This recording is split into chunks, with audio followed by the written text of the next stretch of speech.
Ay, hello, yum. All organisms are made up mostly of water. Sige, sabi mo. Each of each of us need water to survive. Tama. Ano ba to? Parang true or false? 71% of the 71% of the earth is water. All organisms are made up mostly of water. Tapos, each of us need water to survive. Tapos, plays a key role in sculpturing Earth's surface, moderating climate, and diluting pollutants. Hindi, mas gusto ko madami. Ano yun?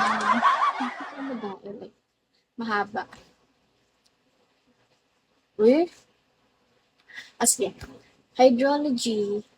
Yun na nga yun eh. Yun na yun. Hydrology is the science of water. Occurrences, distribution, and circulation of the water in the Earth's surface.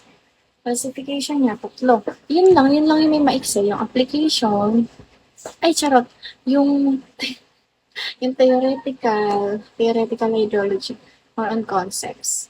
Yung physical, more on processes of water. Tapos yung engineering or applied. Oo, yun nga. Ano yung pangatlo? Ikaw kasi.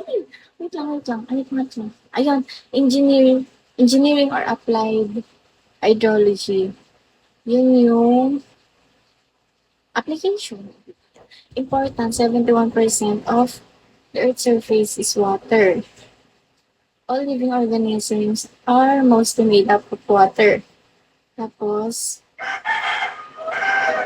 all of us needs water to survive. Tapos, isa dito yung may diluting pollutants lang. Tapos, so yung pinagkaiba ng hydraulics and hydrology. Yung hydrology, science of water. Tapos, yung hydraulics naman, mechanics of fluids. Yan. Mechanics of fluids or liquids. Ganun. Hindi siya sa isang,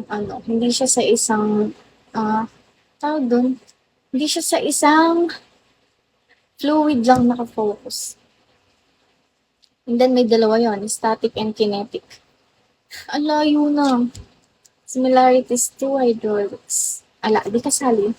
Hello, Mark. Similarities yung discharge ng water.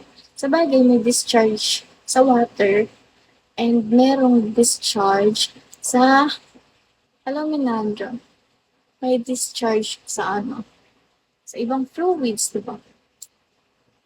Nakakatamad. Hello, auditor. Tapos, wait. Fresh water.